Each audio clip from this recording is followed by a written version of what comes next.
Good morning dear students, I am Santosh ma'am और मैं पढ़ाने जा रही हूँ आपको जो आपका क्लास 3 का फर्स्ट चैप्टर है डिगो न अपने प्राण से। ये कविता कल हमने पढ़ी थी। आज हम इसके प्रश्नोत्तर करेंगे, उनको समझने की कोशिश करेंगे कि कितना हमने पढ़ा उतना हमारे समझ में आया या नहीं आया। ठीक है बच्चों, तो देखो ये पूरी कविता देख लो आप एक बार। वैसे तो कल भी मैंने ये वीडियो आपके लिए बनाया था, आप उसमें भी देख सकते हो और साथ में आपको इसके कवि का नाम भी देखना है, श्री सोहनलाल द्विवेदी। और नीचे देखो फिर शब्दार्थ आ रहे हैं। ठीक है बच्चों, एक बार शब्दार्थ देख लेना आप और फिर हम क्या करेंगे, इसके प्रश्नोत्तर करेंगे आगे वाले। तो देखो पहले हमें क्या करना है, जो कठिन शब्द है ये एक मौखिक कार्य, लिखित कार्य नहीं है, मौखिक कार्य मतलब ये काम हमें कैसे करना है, बोल के करना है। तो मौखिक कार्य में देखो पहले आएगा हिमालय। जो शब्द है उनका उच्चारण करो, आप मेरे साथ करो। हिमालय, अविचल, तूफानी, डिगो, मुसीबत, सफलता। ये कठिन शब्द हैं, जो उनका उच्चारण बार बार करोगे तो ये बोलना आ जाएगा आपको। फिर आपका लिखित कार्य है, ये लिखित कार्य आपको करना है कि दी गई पंक्तियों को पढ़कर सही विकल्प पर सही का चिन्ह लगाइए। यानी जो ये पंक्तियां हैं, जो कविता की पंक्तियां दी हुई है, हमको उन्हें पढ़ना है और सही का निशान लगाना है।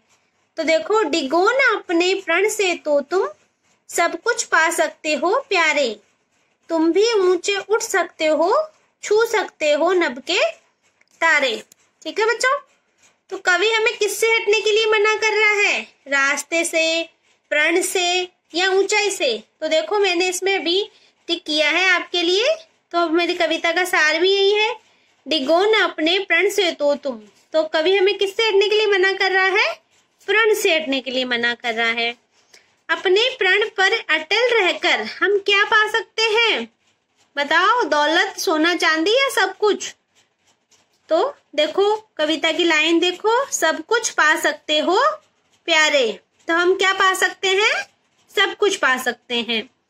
आकाश में हम क्या छू सकते हैं, तारे, पंछी या ग्रह। तो देखो कविता की लाइन पे आ रहा है, छू सकते हो नभ के तारे। तो यानी हम क्या छू सकते हैं, तारे छू सकते हैं। फिर हमारा जो अगला प्रश्न है, प्यारे शब्द का तुकांत क्या है। तो प्यारे शब्द का तुकांत, तुकांत शब्द का क्या अर्थ होता है कि दो तुकबंदी वाले एक जैसे शब्द, जो मतलब अर्थ अलग हो लेकिन बोलने में उनकी तुक समान होनी चाहिए। जैसे प्यारे का क्या हो जाएगा, तारे। जैसे खिलना, सिलना, ऐसे कई सारे शब्द होते हैं जो बोलने में एक जैसे लगते हैं। ठीक है बच्चों, तो अब आगे क्वेश्चन देखो क्या है, ये है रिक्त स्थान। दी गई पंक्तियां पूर्ण कीजिए। तो ये पंक्तियां मैंने आपके लिए अभी पूर्ण की है। देखो कविता की पंक्तियां हैं ये। पहली पंक्ति है, खड़ा हिमालय। तो इसके आगे क्या आएगा, बता रहा है, डरो न आंधी पानी में, मिली सफलता जग में उसको, जीने में मर जाने में। तो दो तरह के प्रश्न कर लिए हमने, सही विकल्प वाले और रिक्त स्थान। अब आगे वाले जो क्वेश्चन है हम वो करेंगे कि सही कथन पर सही तथा गलत कथन पर गलत का चिन्ह लगाइए। तो बताइए बच्चों, हिमालय हमें डरना सिखा रहा है क्या, नहीं। हिमालय तो खुद बहुत मजबूती के साथ खड़ा रहता है, तो वो हमें डरना नहीं सिखाएगा, इसलिए इसमें आ जाएगा क्रॉस। ठीक है, गलत हो जाएगा ये। नेक्स्ट देखो आप, हमें कठिनाइयों का डटकर सामना करना चाहिए। बिल्कुल सही है ये बात, तो हम इसमें क्या कर देंगे, राइट कर देंगे। अपने प्रण पर अटल रहकर हम ऊंचे उठ सकते हैं, बिल्कुल सही है, उठ सकते हैं। अपने पद पर स्थिर रहने वाले को निराशा प्राप्त होती है, ये गलत है। स्थिर रहने वाले को निराशा प्राप्त नहीं होती। ठीक है, ये गलत हो जाएगा। तो इन प्रश्नों को आपको पढ़ना है, एक बार दोबारा पढ़ना है। आज मैं बता रही हूँ एक बार तो आपको, फिर आपको इनको दोबारा पढ़ना है। अब देखो, प्रस्तुत कविता के रचयिता कौन है, बताइए। मैंने अभी बताया था आपको, तो जो प्रस्तुत कविता है उसके रचयिता है सोहनलाल द्विवेदी। कौन है, सोहनलाल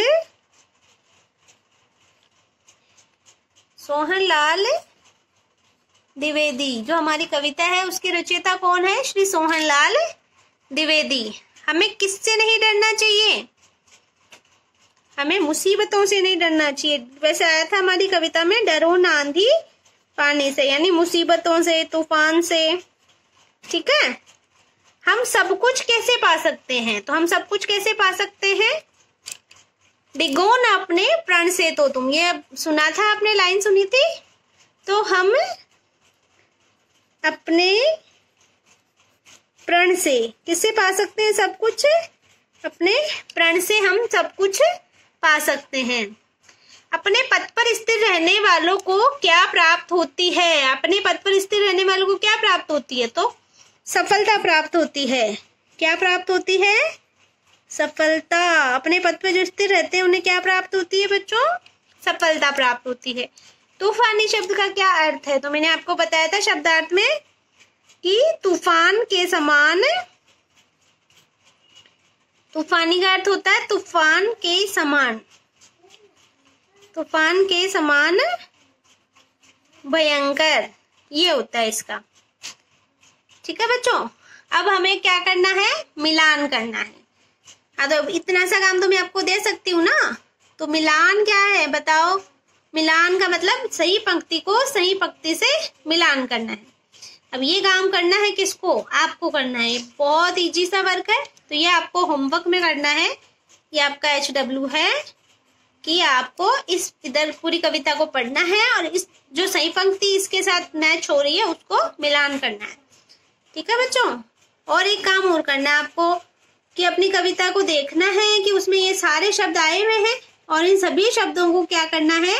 शुद्ध रूप में लिखना है। जो अशुद्ध शब्द दिए गए हैं ना, उनको शुद्ध रूप में लिखना है। आप इसका स्क्रीनशॉट भी ले सकते हो, फिर आपके लिए इजी होगा। तो आप इसको देखना, सारे शब्दों को देखना, फिर अपनी कविता को देखना और फिर इनको शुद्ध लिखना। अशुद्ध शब्द है जैसे हिमालय है, हिमालय पे बड़ी की मात्रा नहीं आती है, छोटी की मात्रा आती है ना। तो वो देखना है आपको कि हिमालय पे कौन सी मात्रा आती है, ये आपको देखना है। और इन सभी शब्दों को अशुद्ध शब्दों को शुद्ध करके लिखना है। ठीक है बच्चों, ये भी आपका होमवर्क है। ये होमवर्क आपको करना है आज। ओके, पढ़ना है सबको। Okay, bye.